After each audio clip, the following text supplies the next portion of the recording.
तो बहनें आज सत्य शिव सुंदर ऊंची एक उड़ान भरे, बन कर हम सूरज की किरण युग धारा में प्राण भरे। आओ बहनों जागो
बन कर हम सूरज की किरण युग धारा में प्राण भरे। आओ बहनों जागो बहनों, संकल्प सत्य शिव सुंदर ऊंची एक उड़ान भरे, बन कर हम सूरज की किरण युग धारा में प्राण भरे। आओ बहनों जागो बहनों,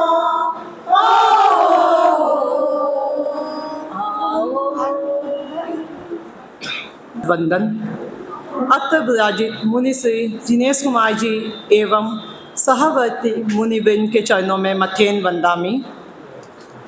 आज की कार्यशाला में उपस्थित doctor Abhayjit De, south Howrah, Belurbari, Behara, south Calcutta, Tollygunge सभी क्षेत्रों से आए हुए पदाधिकारीगण, अध्यक्ष मंत्री एवं उनकी टीम से सादर जय जिनेंद्र और स्वागत अभिनंदन। मुनि श्री जी ने आज की कार्यशाला के लिए हमें समय प्रदान किया, उनके प्रति अनंत अनंत कृतज्ञता। आज का विषय है डिप्रेशन। चाहे छोटे हैं चाहे बड़े, कोई भी हर छोटी छोटी बातों में हमें डिप्रेशन आ जाता है, हम तनाव में आ जाते हैं। तो इस तनाव से हम कैसे उभर पाए, जिसकी कोई दवा नहीं है, इसकी दवा हमें कहाँ मिल सकती है? तो गुरु न केवल शिक्षक होते हैं, बल्कि वे हमारे मार्गदर्शक और जीवन के प्रेरक होते हैं। वे हमें आत्मनिर्भरता, साहस और संघर्ष से जूझने की ताकत देते हैं। इसीलिए आज का विषय तनाव या डिप्रेशन। तो मुनि श्री जी के प्रेरणा पाठे से हम कैसे इस डिप्रेशन से निकल सकें, कैसे हम तनाव से मुक्त रह सकें, कैसे हम घर में छोटी छोटे बातों से बच्चों के साथ कैसे हम तनाव से निकल पाएँ, इसके लिए हम निवेदन करते हैं मुनि श्री जी से। ओम अर्हम। उपस्थित है मनोचिकित्सक डॉक्टर अभयजी डे। ये आईएलएस हॉस्पिटल और लाखोटिया में बैठते हैं, प्रैक्टिस करते हैं। और इन्होंने हमारे एक फ़ोन कॉल पे अपने इतने बिजी शेड्यूल से समय निकालकर हमारे बीच उपस्थित हुए, हमें समय प्रदान किया। मैं डॉक्टर साहब के प्रति बहुत बहुत आभार व्यक्त करती हूँ और उनका स्वागत करती हूँ। उनका स्वागत करने के लिए मेरा निवेदन साउथ कोलकाता, साउथ हावड़ा और बेहाला टॉलीगंज और के अध्यक्ष से कि आप आएँ और दुपट्टा उठा के उनका स्वागत करें। ये हो रहा है सभा, तो मेरे को बुलाया गया है, मैं सम्मानित बोध कर रहे हैं। तो डिप्रेशन के बारे में आप लोग को कुछ मैं जितना जानते हैं शेयर करने का कोशिश करेंगे। डिप्रेशन एक तो मेजर जो डिप्रेशन बोलते हैं, मेजर डिप्रेसिव डिसऑर्डर, उसका कुछ क्राइटेरिया बोलते हैं डायग्नोसिस का, मगर ऐसे डिप्रेशन, अवसाद या मन खराब हम लोग को सबको कभी ना कभी होता है। मगर दरो 5-6 घंटा सारा दिन 2-3 दिन ये तो रहता ही है। पीरियोडिक मूड फ्लक्चुएशंस हम लोग बोलते हैं, कुछ अच्छा नहीं लगता है, काम करने इच्छा नहीं करता है और किसी से बात करने भी इच्छा नहीं करता है। मगर अगर सीरियस डिप्रेशन होता है, मेजर डिप्रेसिव डिसऑर्डर हम लोग बोलते हैं इसको, ये जो सिम्टम्स होते हैं एटलीस्ट 2 हफ्ता रहने चाहिए। तो ये अगर चलते रहा तो ये सीवियर डिप्रेसिव मेजर डिप्रेशन बोलते हैं। इसमें क्या क्या होता है डिप्रेशन में, कोई ब्लड टेस्ट नहीं है, ये करने से हम बोल देंगे कि आपका डिप्रेशन हुआ, ये आपका सिजोफ्रेनिया हुआ। मगर WHO और international classification of disease ICD कुछ क्राइटेरिया किया है, जो नॉट हो सिम्टम के अंदर 5 रहने से आपको हम बोल देंगे आपको सीवियर डिप्रेशन है। एक तो है 2 सप्ताह से ज़्यादा रहना चाहिए, और फर्स्ट क्राइटेरिया है लो मूड या इरिटेबल। बच्चों लोग को सब समय कम मन खराब सब बोल नहीं सकते, चिड़चिड़ापन हो जाता है, इरिटेबल मूड बोलते हैं। अच्छा नहीं लग रहा, कोई खुशी में खुशी नहीं हुआ, इसका एक साइंटिफिक टर्म है एनहीडोनिया, माने कोई कुछ में आनंद नहीं, खुशी का बात सुन के भी नहीं। आपको इतना पैसा मिल गया, आपका बेटा का पोता हुआ या बच्चा हुआ, तो जो खुशखबरी नॉर्मल होता है, आपको इतना लॉटरी लग गया, कोई खुशी में आपको कोई रिएक्शन नहीं होता। इसको बोलते हैं no lack of mood reactivity. माने हम जब दुख का संवाद सुनने से दुखी होता है, खुश का संवाद सुनने से खुशी होता है, मन में कोई रिएक्शन नहीं होता, उनको कुछ अच्छा नहीं लगता है। फिर होता है जो लैक ऑफ एनर्जी, काम करने का कोई उत्साह नहीं है। जो आदमी पहले बहुत काम करते थे, आप लोग परिवार में, संसार में, आसपास में भी ऐसे देखेंगे जो हठात वो अपना काम बोल रहे हैं, हमको ये बोझ लग रहा है ये, और मैं इतना काम। एक मैडम आई थी मेरे पास कुछ दिन पहले, बोला डॉक्टर साहब मैं 20 आदमी का खाना आराम से पका लेते थे 2 बार, अभी मैं तो छोटा परिवार हो गया, 2 में मेरा बेटा और मेरा हस्बैंड, काम नहीं कर सक रहे। तो ये जो है काम का एकदम एनर्जी चला गया। और प्रोफेशनल में भी जो अपना काम करते थे, जो चार्टर्ड अकाउंटेंट ये भी आए, बोले इतना रिस्पॉन्सिबिलिटी मैं ले रहे थे, अभी मेरे को लग रहा है सब ग्रीक लैटिन, मैं ये सब इतना हिसाब, इतना सम्स नहीं कर सकेंगे। तो ये डिप्रेशन का लक्षण है, lack of energy, lack of mood, अच्छा नहीं लग रहा, खुशी नहीं हुआ। फिर होता है नींद का प्रॉब्लम होता है, जो नींद आता नहीं है, लैक ऑफ इनिशिएशन और मेंटेनेंस, फिर आने से भी जल्दी टूट जाता है। और कभी कभी सारा दिन नींद लग रहा है, मगर उठ के अर्ली मॉर्निंग जो हम लोग का नींद के बाद जो फ्रेश खुशी, अब काम करने जो उत्साह, वो नहीं होता है। तो ये एक नींद का। और भूख चला जाता है, वजन कम जाने शुरू करता है।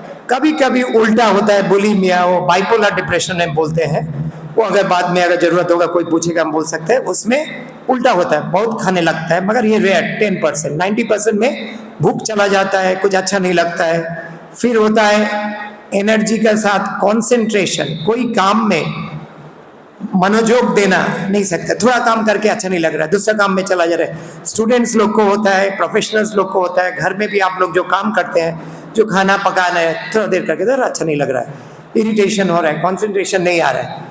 इसके साथ जो आता है फीलिंग ऑफ हेल्पलेसनेस, हम ऐसे बोलते हैं मेरा और कुछ नहीं होगा, मेरा और कोई होप नहीं है, मैं ये बीमारी इतना सह लिया, मैं मर जाने वक्त। Depression is a serious disease. World health organisation ने बोला है 2030 में कार्डियोवास्कुलर डिजीज, हार्ट, और इसके बाद नेक्स्ट लार्जेस्ट प्रॉब्लम होगा डिप्रेशन। भारतवर्ष में 1 से 20 आदमी का अंदर अबाउट 5% को डिप्रेशन कभी ना कभी होगा। वर्ल्ड स्टैटिस्टिक्स भी एक है, महाविश्व में सबका ही डिप्रेशन हो रहा है।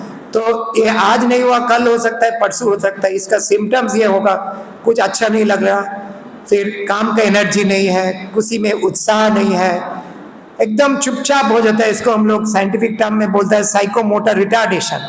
आदमी जो उत्साह, बबलिंग विद एनर्जी, एकदम चुपचाप एक कोना में पड़ा हुआ है, उसको कुछ बोले हमको डिस्टर्ब मत करो भाई, हमको सोने दो, बाबा बैठने दो, ये बोलते हैं हम लोग रिटार्डेशन। और कभी कभी एल्डरली में डिप्रेशन में एजिटेशन, अस्थिर भाव, मगर कोई काम नहीं करते। और जो बोल रहे थे हेल्पलेसनेस, मैं ठीक नहीं होगा, कोई मेरे को ठीक नहीं कर सकेगा, डॉक्टर साहब फालतू मेरा हस्बैंड लेके आया, ऐसे बोलता है, हमको कोई ठीक नहीं कर सके, मेरा मानना है। और इसके साथ जो आता है जो आइडियाज ऑफ बेटर हम मर जाए, मेरे को जीने का कोई इच्छा नहीं है, मैं मर जाने से अच्छा होगा। कभी कभी ये लोग बोलते हैं मैं सोच लिया ऐसे ऐसे मेरा ये काम हो गया, अब मैं मर जाएंगे, सुसाइड करेंगे। कभी कभी वो लोग प्लान करते हैं, जैसे मैं 10 तो नींद का गोली ले लेंगे, कोई बोलता है गला में फांसी लगा लेंगे, कोई बोलता है ट्रेन के अंदर, लॉट ऑफ आइडियाज। कोई ऐसे हेसिडेंट गला काटते हैं। कभी कभी आप लोग देखें लड़की लोग भी, बच्चा लोग भी हाथ काट रहे हैं, इरिटेशन। ऐसे मेरा बहुत यंग पेशेंट भी आते हैं यहाँ पर, जोग्राफिकल यहाँ इतना दाग हो गया, बार बार काट रहे हैं। इसको हम लोग बोलते हैं पैरा सुइसाइड। मैंने सुइसाइड का अटेम्प्ट किया है, बच किया, मगर और थोड़ा डीप चला जाता तो आर्टरी कट जाता, मर जाता। तो ये this is a warning sign. कोई अगर आपको बोला हमको और अच्छा नहीं लग रहा है, बचने इच्छा नहीं कर रहा है और जिंदगी मेरे के लिए कोई माने नहीं है, तो इट इज सीरियस। आपको काउंसलर के पास ले जाना है, गुरुजी के पास भी ले जाना है, उनको संतोष देंगे, आशीर्वाद देंगे और आपका डॉक्टर के पास ले जाना होगा अगर सीवियर डिप्रेशन होगा। माइनर डिप्रेशन काउंसलिंग में हो जाएगा। आप जिसके ऊपर विश्वास है, आपका पिताजी, माताजी, teacher, Guruji, faith healers, everyone can help. और फिर काउंसलिंग। तो इसमें और जो होता है डिप्रेशन में, आपको हेल्पलेसनेस और लगता है वर्थलेसनेस, मेरा कोई पृथ्वी में कोई मूल्य नहीं है, मैं काहे बचेंगे, और मैं वर्थलेस हो गया। और एक होता है फीलिंग ऑफ एक्सेसिव गिल्ट, अरे उस बार मैं वो भूल किया था, इसलिए मेरे सजा मिलेगा ही, भगवान देंगे, आप कुछ नहीं कर सकेंगे। तो this is called inappropriate guilt. कोई छोटा, कोई चींटी को मारा था, क्या किया था, इसलिए हमको इतना बड़ा सजा भोगना पड़ रहा है। तो ये सब आते हैं, ये 2 हफ्ता से ज्यादा होगा तो सीवियर डिप्रेशन। कभी कभी होता है माइनर डिप्रेशन, कुछ देर रहता है फिर चला जाता है, कुछ टाइम रहता है। उसके साथ कभी कभी हार्मोनल चेंज होता है। आप लोग महिला लोग कहते हैं लेट ल्यूटियल फेज डिप्रेशन बोलते हैं। लड़की लोग को कभी कभी पीरियड्स का टाइम एक चिड़चिड़ापन बढ़ जाता है उसका कुछ दिन पहले, इसको हम लोग बोलते हैं oestrogen progesterone, late luteal phase depression. और एक होता है पोस्टपार्टम डिप्रेशन। पोस्टपार्टम माने चाइल्ड बर्थ का बाद। कभी कभी देखिएगा पोस्टपार्टम ब्लूज होता है, ऐसे अच्छा नहीं लग रहा है, कुछ अच्छा नहीं लग रहा है, क्योंकि उस टाइम चाइल्ड बर्थ का बाद आपका शरीर में एस्ट्रोजन प्रोजेस्टेरोन हार्मोन जो चाइल्ड ग्रोथ में हेल्प किया है कम जाता है, ब्रेन में इसका इफेक्ट होता है, हठात कुछ अच्छा नहीं लग रहा। और सीवियर जब डिप्रेशन होता है, ऐसे पेशेंट है मेरे पास आके बोला है डॉक्टर साहब मैं भी मर जाएंगे, मेरा बच्चा को भी मार देंगे, उसको कौन देखेगा। This is severe depression, postpartum depression. ऐसे पेशेंट हुआ भी है। स्मॉदरिंग, बेबी को तकिया लगा कर मार दिया, फिर अपना फांसी लगा दिया। तो यू शुड बी अलर्ट। आपका आस पास में ऐसे बहुत पेशेंट है। And what is interesting is, ये हमारा पास आता है 5%, साइकियाट्रिस्ट के पास डिप्रेशन 50% आता है, जनरल फिजिशियन के पास, आप लोग का पास, और 50% किसी का पास नहीं आता है, घर में बैठे बैठे रोता है। आप लोग समाज में जो है उसको पड़ोसी है, घर वाले हैं, यू ट्राई टू। ये सभा का ये अच्छा दिख है कि आप लोग थोड़ा जाने, आपका घर में, आपका आसपास में किसी का ये लक्षण देखे तो आप लोग डॉक्टर के पास आओ, काउंसलिंग के पास आओ। समाज में सब स्तर का, सब आदमी को होता है, कोई नहीं है जो बच्चा को नहीं होता, बच्चा को भी हो सकता है। बच्चा को उसका पिताजी या माताजी बहुत प्रेशर दे रहे हैं, आपको इतना नंबर लाना ही है, इतना नंबर नहीं लाया तो उसको मार रहे हैं, पीट रहे हैं। बच्चा लोग पीयर ग्रुप है, उसका दोस्त लोग बोल रहा है तू बर्बाद है, तेरे बुद्धू है, ये इसका अंदर डिप्रेशन हो सकता है। इसके लिए बच्चा अपना भी भाग जा सकता है वहां से, पढ़ाई से सुइसाइड भी कर सकता है। बच्चे लोग भी अभी सुइसाइड करते हैं, डिप्रेशन में भोगते हैं। उसके लिए उनका परफॉर्मेंस भी कम जाता है। तो डिप्रेशन, और एक तो हम लोग देख रहे हैं अभी स्वाधीनता का टाइम, हम लोग का इंडिपेंडेंस का टाइम लाइफ एक्सपेक्टेंसी था 30-40 ईयर्स, अभी हो गया है 76 to 78, 76 लड़का लोग का, 78 लड़की लोग का। तो अभी एल्डरली पॉपुलेशन ह्यूज, तो यहाँ जो हो रहा है एल्डरली डिप्रेशन बहुत बढ़ जा रहा है। क्यों बढ़ जा रहा है? ये हम लोग बोलते हैं एम्प्टीनेस सिंड्रोम। एम्प्टीनेस माने घोंसला बनाया था, चिड़िया उड़ गया। मम्मी पापा का बड़ा मकान है, बड़ा बिल्डिंग है, बाल बच्चे चला गया दूसरा सिटी में, दूसरा देश में, उन लोग को देखने का कोई नहीं है। उन लोग का पैसा है मगर संग देना का कोई नहीं है। कोई दैया है, कोई है, उसको काम करने बोलता है, करता नहीं है, गाली देता है, बोलता है बुरा हो गया, ज्यादा परेशान मत करो।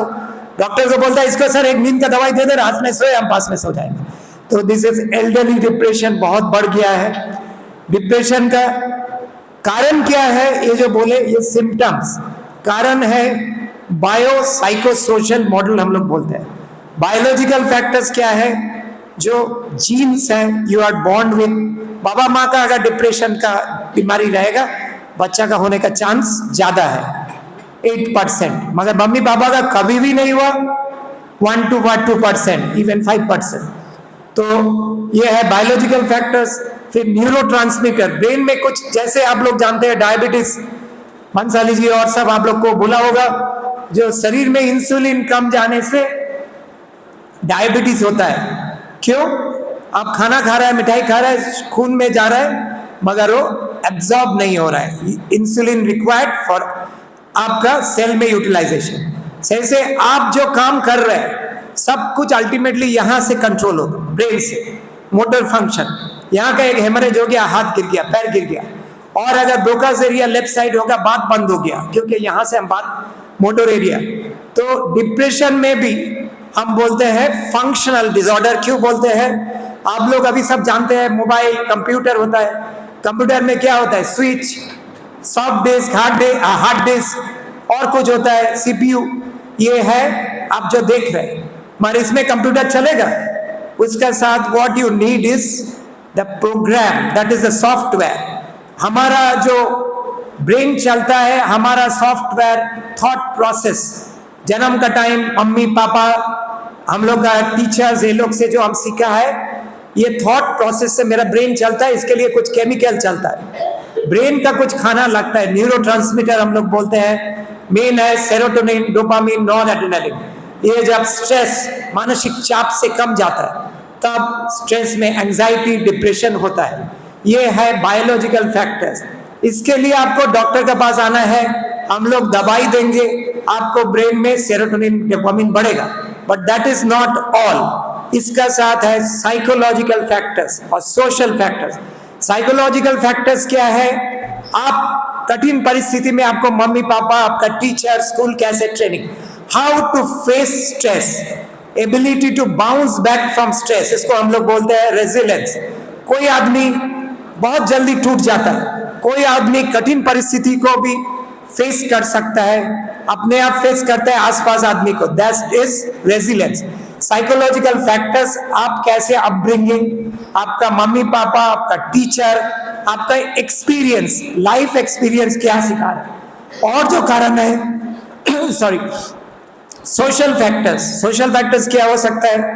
धरो किसी का परिवार में वियोग हो गया, उसका वाइफ मर गया, बेटा मर गया, उनका जॉब चला गया, huge financial loss, that cause stress, this can cause depression. Stress लेते लेते ब्रेकडाउन हो गया। और इसको लिए आपको क्या चाहिए? काउंसलिंग। काउंसलिंग में हम लोग क्या बोलते हैं? Cognitive behaviour therapy. What is cognition? Way of looking at things. आप सोच सकते हैं एक कप में, जैसे हम लोग बोलते हैं पानी है, जो नेगेटिव आदमी हो गया बोलेगा आधा ग्लास खत्म हो गया, और जो पॉजिटिव आदमी है वो बोलेगा it is still half full, अभी भी मेरा ये है। तो यू टेल जो तुम्हारा ये वीकनेस है, ये स्ट्रेस हुआ है, मगर तुम्हारा पास अभी भी तुम्हारा फैमिली है, तुम्हारा समाज है, तुम्हारा जो एबिलिटी है, आप ये काम कर सकते, इससे आप फिर लौट आ सकेंगे। आपको बेटा चला गया, अभी भी बेटी को देखना है, वाइफ चला गया, but you have a responsibility for your family को देखना है। तो that is positive attitude, positive psychology लेकर बहुत बात चल रहा है। फॉरेन में, अब यूएसए में एक टूर में गया था, वहां पर कॉन्फ्रेंस में वो लोग बोल रहे हैं, यहाँ पर हम लोग साइकियाट्रिस्ट या साइकोलॉजिस्ट के पास खाली डिप्रेशन या एंजाइटी के लिए नहीं आते। बोलता है doctor, I want to function to the best of my ability, मेरा जो क्षमता है उसका पूरा उपयोग कर। ऐसे आप लोग अभी आईपीएल देख रहे हैं, खेल देख रहे हैं, कौन जीतते हैं? जो स्किल सबका मोरलेस है, नहीं तो टीम में 11 आदमी सिलेक्ट नहीं होता है। Indian cricket team, Australian cricket team, England cricket team, मगर जो ऑस्ट्रेलिया है, व्हाट दे डू, वो मेंटल स्ट्रेंथ है, पहले हारने का लास्ट बॉल तक मैं नहीं हारेंगे, सो लास्ट दिन तक मैं लड़ते रखेंगे, that is your mental strength. तो ये आपका कॉग्निटिव बिहेवियर थेरेपी आपको सिखाएगा। मगर जब वो बायोलॉजिकल फैक्टर्स ज्यादा होगा, बहुत सीवियर डिप्रेशन, सब कुछ किया, काउंसलिंग नहीं हुआ, डायबिटीज में खाली डाइट कंट्रोल, वॉकिंग में तो नहीं होगा, यू नीड मेडिसिन। तो जब जरूरत होगा तब कुछ दवाई हम लोग तो जरूर देंगे, 6 से 9 महीना खाइएगा।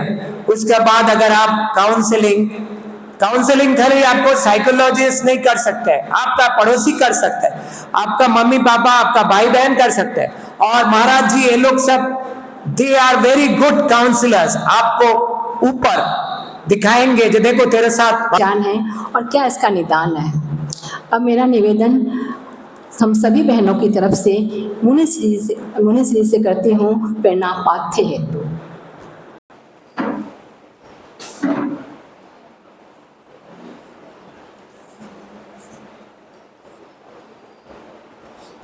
आज का जो विषय है डिप्रेशन और प्रेक्षा ध्यान,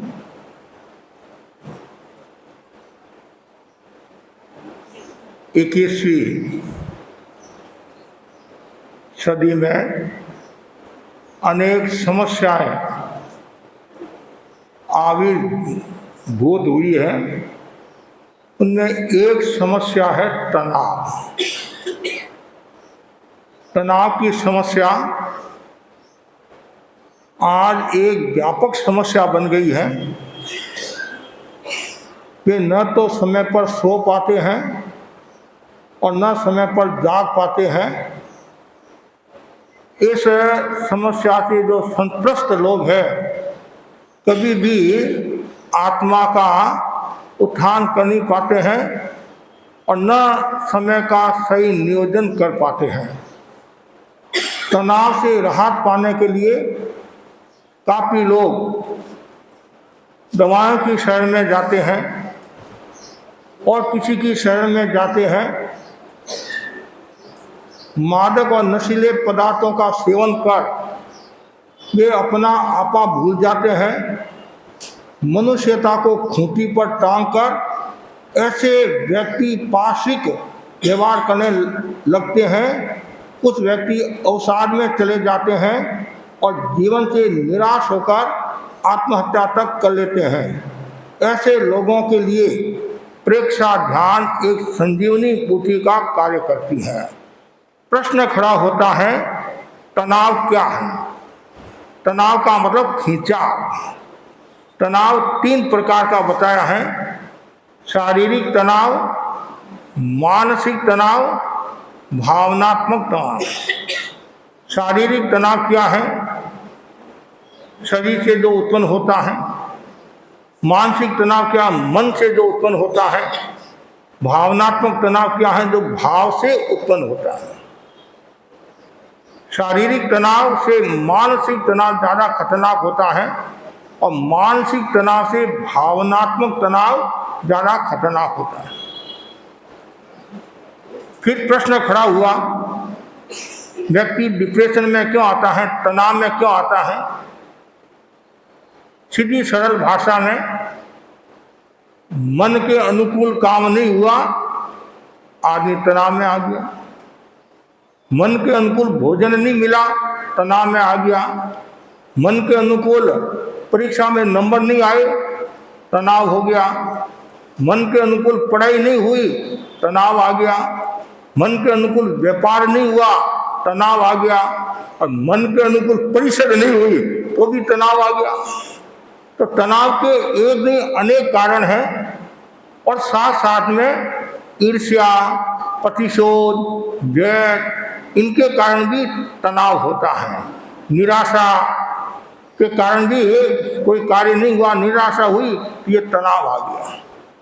और कभी कभी ऐसा भी होता है, गलत डिसीजन ले लिया आपने, गलत निर्णय ले लिया, गलत आचरण कर लिया और गलत क्रियान्विति कर ली, तो भी क्या होता है, व्यक्ति तनाव में चला जाता है। और तनाव में जाने के बाद में फिर कभी कभी तो व्यक्ति खतरनाक मोड़ पर आ जाता है और आत्महत्या भी कर लेता है और घर परिवार से दूर हो जाता है। फिर इसका किसी कार्य में मन भी नहीं लगता है। कभी कभी हम घरों में जाते हैं, इतना हट्टा कट्टा आदमी है, इतना अच्छा आदमी है कि वो डिप्रेशन में चला गया, उसको कुछ सूझबूझ भी नहीं रहती है, मुझे क्या करना है क्या नहीं करना है। तो जब तक तनाव रहेगा तब तक व्यक्ति समस्याओं से ग्रसित रहेगा और वो नाना प्रकार का उपाय भी करेगा, ऐसा करूं ये करूं, उसे निजात मिलना असंभव है।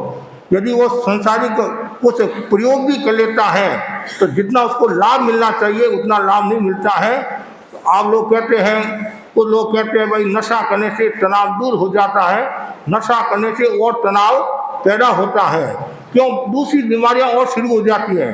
एक बीमारी को ठीक करने के लिए फिर दूसरी बीमारी को निमंत्रण देते हैं, तो वो भी एक तनाव है, वो भी एक समस्या हो जाती है और तनाव के कारण अनेक प्रकार की बीमारियां हो जाती है। आज जो शुगर की जो बीमारी बढ़ रही है, मधुमेह, डायबिटीज की, इसका बड़ा कारण क्या है? तनाव। मतलब चिंता, तनाव, अवसाद के कारण क्या होता है, ये बीमारी होती है। ये केवल एक शुगर की बीमारी नहीं है, ज़्यादा तनाव में रहने से हार्ट पर असर आता है, हार्ट अटैक आने की संभावना रहती है और बीमारियां पैदा होने की से। क्यों?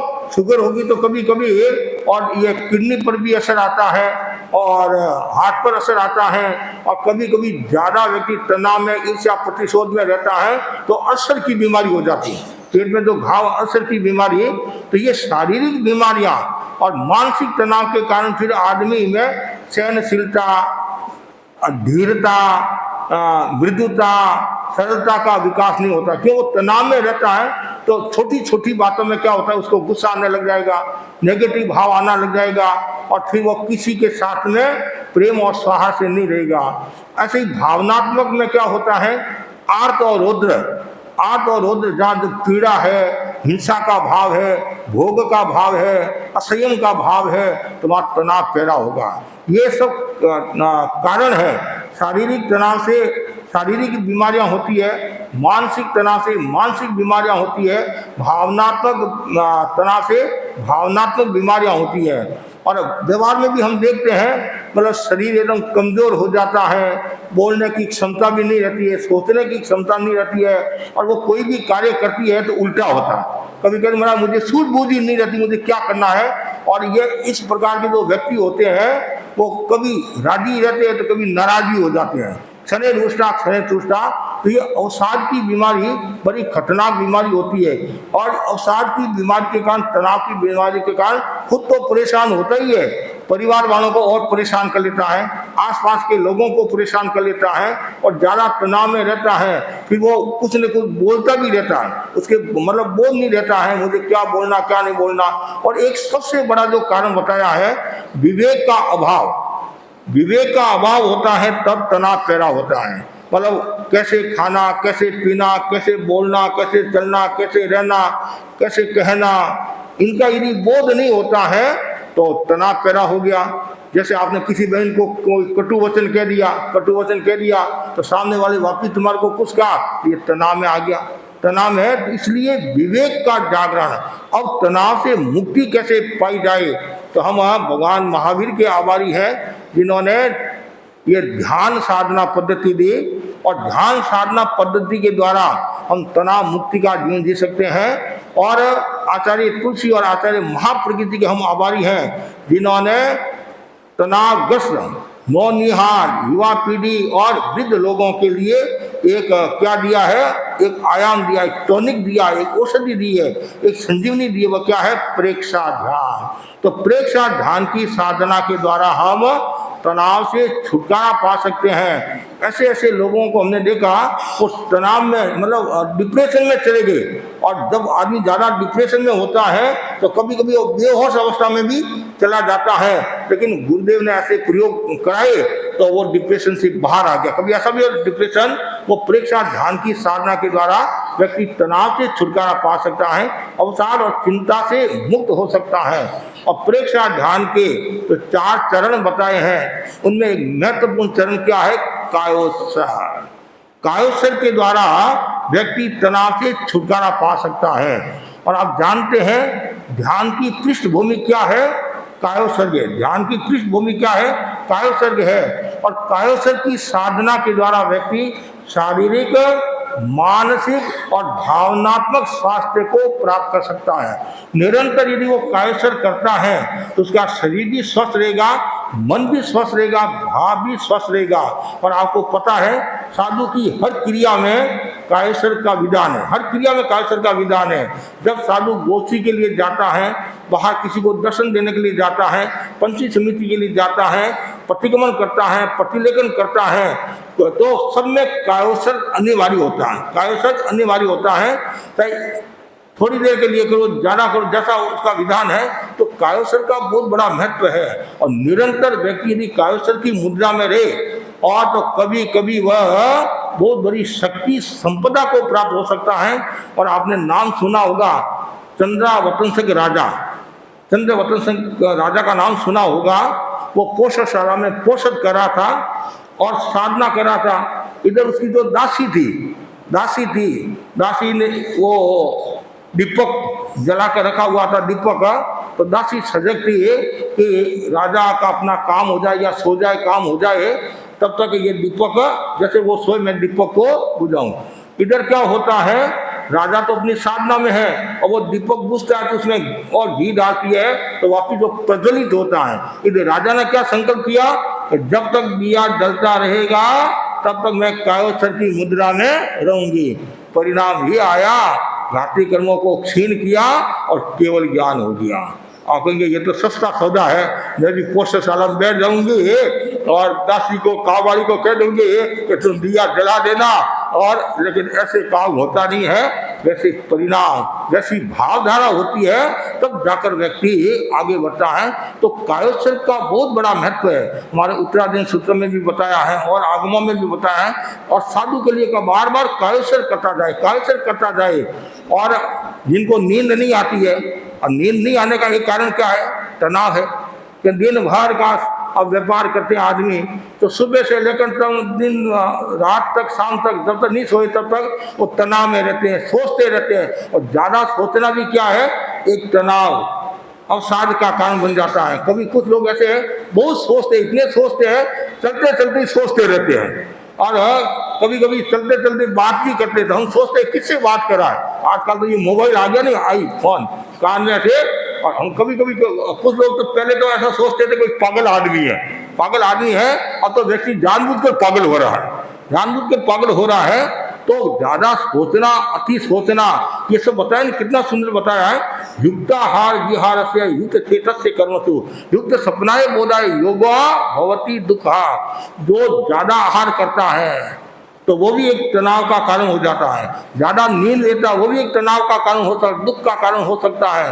मतलब अति जहाँ भी है वहाँ दुख और तनाव की समस्या है। और जहाँ एकदम कुछ नहीं होता है, अब 2-3 घंटा नींद लेता है तो भी कभी कभी तनाव हो जाता है। और ज़्यादा मतलब ज़्यादा भूखा रहता है, ज़्यादा समय पर भोजन नहीं करता है तो भी तनाव पैदा हो जाता है। मतलब उचित आहार, उचित विहार, उचित निहार और उचित जागरण, उचित नींद से दुख से छुटकारा मिलता है। और इसके विपरीत जो आचरण करता है वो क्या होता है, तनाव में आ जाता है, टेंशन में आ जाता है। इसलिए हमें क्या करना है, तनाव से छुटकारा। टेंशन शब्द भी कितना आज का, टेंशन।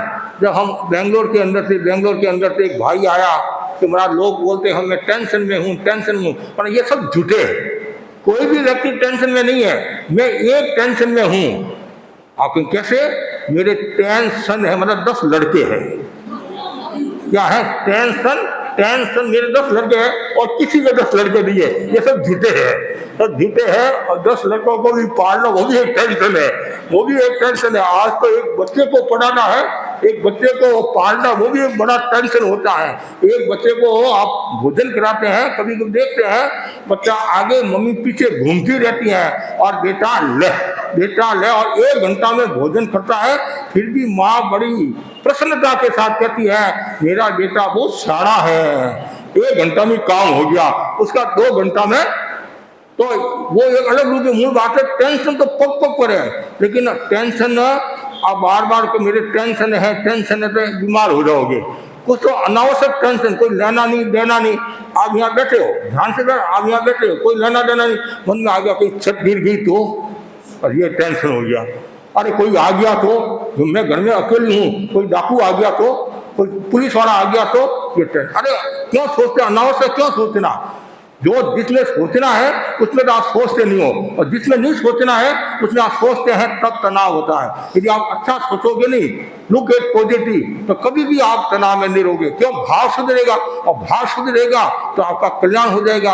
हमारे जैन दर्शन क्या कहता है पता है आपको? जिसका भाव शुद्ध होता है और मरते समय वो प्रसन्नता में है, तनाव में नहीं है, तो सुगति की संभावना है।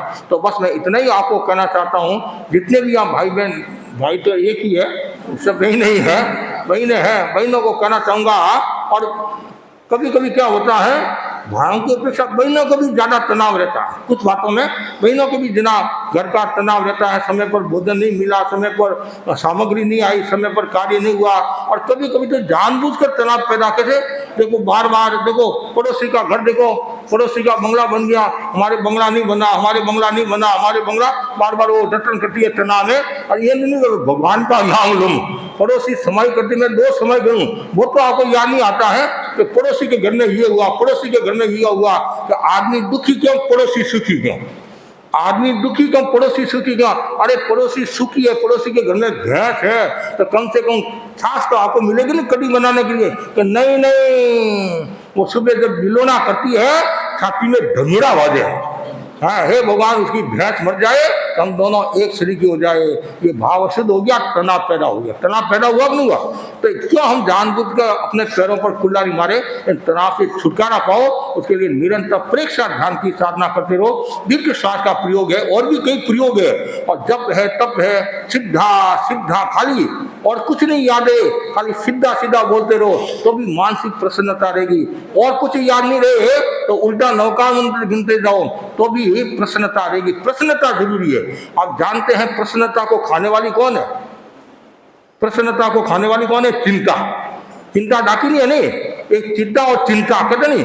चिंता तो मुद्दा होता, उसको मना जलाती ऐसे चिंता है, और चिंता है जीवित आदमी को जलाती रहती है, तो उसे अनेक प्रकार की बीमारियां होने की संभावना रहती है। तो यह अखिल भारतीय 13 महिला मंडल के द्वारा जो निर्देशित जो कार्यक्रम है, और 6 महिला मंडल की जो बहन आई है, करीबन 6 बताया गया है, तो मैं सबके प्रति ये आध्यात्मिक मंगल कामना करता हूँ। और आप प्रेक्षा ध्यान की साधना के द्वारा तनाव मुक्ति को प्राप्त करें और सफलता को प्राप्त करें। और सफलता का महत्वपूर्ण सूत्र क्या है? तनाव मुक्ति। तनाव मुक्ति है, और तनाव मुक्ति के लिए आप कायेश्वर की साधना करें। और प्रेक्षा ध्यान है वो कायेश्वर का एक विशिष्ट अंग है। और तत्व की भाषा में निद्रा के जो 12 भेद बताए, निद्रा के 12 भेद बताए हैं, उनमें एक भेद कौन सा है? कायोत्सर्ग। वो आभ्यंतर तप है। कायोत्सर्ग का मतलब काय प्लस उत्सर्ग, अर्थात शरीर के प्रति जो आसक्ति है, उस आसक्ति को छोड़ना वो कायोत्सर्ग है। देह की आसक्ति, गेह की आसक्ति और नेह की आसक्ति, 3 प्रकार की आसक्ति पता नहीं, देह गे नेह, इन सबको छोड़ोगे, आसक्ति को छोड़ दिया, अनासक्ति की चेतना का विकास किया, तो आप तनाव मुक्ति की साधना करोगे, आपका जीवन सफल होगा। मैं सभी बहनों को खूब साधुवाद देता हूँ, खूब अध्यात्म के क्षेत्र में आगे बढ़े, हिंद शासन की प्रभावना करे, देव गुरु धर्म के प्रति आस्था रखे, और कोई प्रकार का जीवन में कषाय का भाव नहीं रहे, अज्ञान का भाव नहीं रहे, कामना वासना का भाव नहीं रहे। ये नहीं रहेगा तो आप प्रसन्न होगे तो कर्मों की निद्रा होगी, कर्मों की निद्रा होगी तो आदमी एक दिन सिद्ध बुद्ध मुक्त अवस्था को भी प्राप्त हो सकता है। इसी आशा का ओम।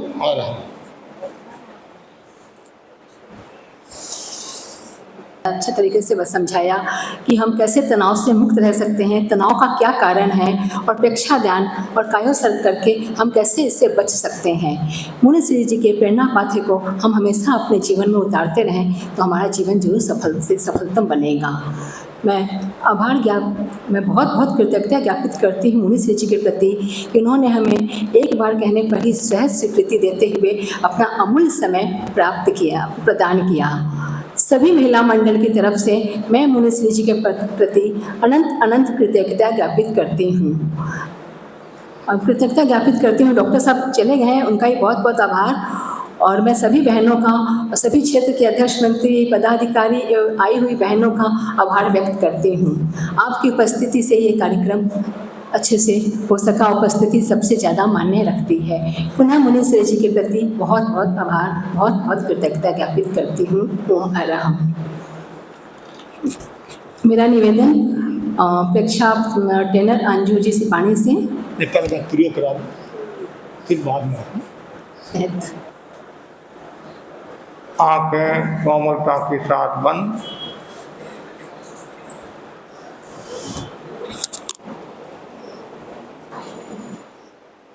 अपने आप को व्यवस्थित कर ले।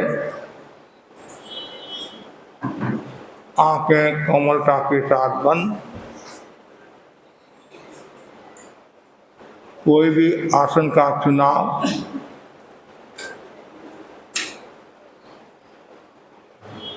और अहम की ध्वनि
आत्मा के द्वारा आत्मा को देखें, स्वयं को देखें। अपने आप को देखने के लिए ही प्रेक्षा ध्यान का अभ्यास करें। ध्यान का पहला चरण कायोत्सर्ग, शरीर को स्थिर, शिथिल और तनाव मुक्त करें। पृष्ठ, रज्जु और गर्दन सीधी रहे। शरीर में कोई भी प्रकार का तनाव न रहे। मांसपेशियों को ढीला छोड़े, शरीर की पकड़ को छोड़े, हलन चलन बंद। प्रतिमा की भांति अडोल, पूरी स्थिरता, शिथिलता, जागरूकता। चित्त को दाहिने पैर के अंगूठे से लेकर सिर तक क्रमशः एक एक अवयव पर चित्त को ले जाए। शिथिलता का सुझाव दे। अनुभव करे शरीर शिथिल हो जाए। गहरी एकाग्रता, पूर्ण जागरूकता के साथ कायोत्सर्ग, बॉडी रिलैक्स।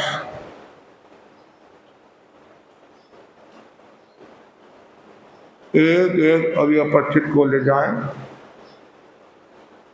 अंगूठा, अंगुलियां, ऐसे क्रमशः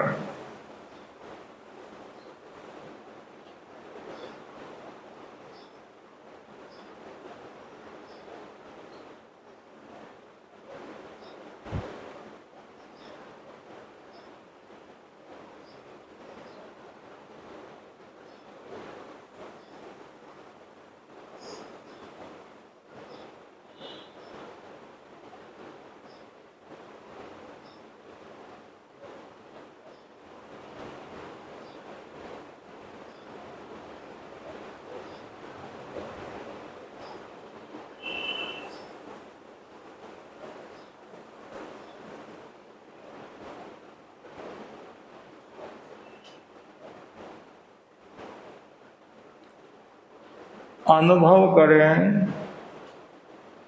शरीर शिथिल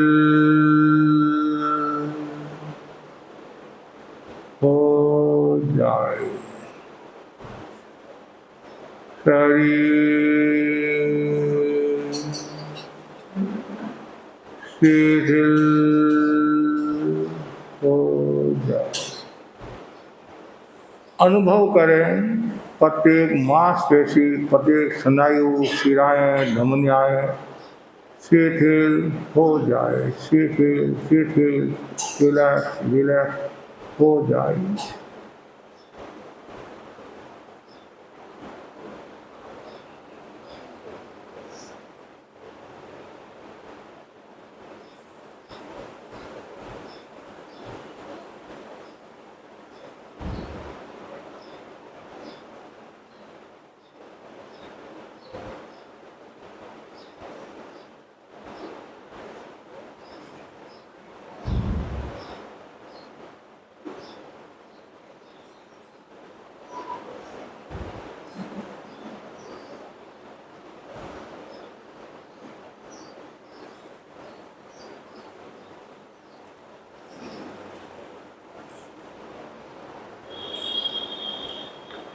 अनुभव करें शरीर शिथिल हो रहा है। पूरे शरीर में हल्केपन का अनुभव करें। पैर से लेकर सिर तक का पूरा भाग शिथिल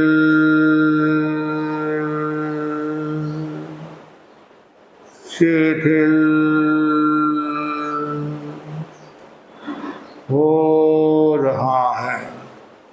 कमल के फूल की भांति, रुई की भांति शरीर शिथिल हो रहा है।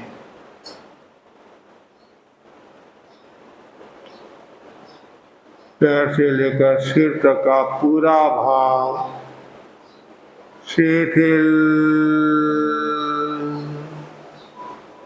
हो गया है, शिथिल हो गया है, शिथिल शिथिल हो। आगे यत्नपूर्वक जप का प्रयोग करना है। अनंत वीर्ये भयो नमः, अनंत वीर्ये भयो नमः, अनंत वीर्ये भयो नमः, अनंत वीर्ये भयो नमः, अनंत वीर्ये भयो नमः, अनंत वीर्ये भयो नमः, अनंत वीर्ये भयो नमः, अनंत वीर्ये भयो नमः, अनंत वीर्ये भयो नमः, अनंत वीर्ये भयो नमः, अनंत वीर्ये भयो नमः, अनंत वीर्ये भयो नमः, अनंत वीर्ये भयो नमः, अनंत वीर्ये भयो नमः, अनंत वीर्ये भयो नमः, अनंत वीर्ये भयो नमः, अनंत वीर्ये भयो नमः, अनंत वीर्ये भयो नमः, अनंत वीर्ये भयो नमः,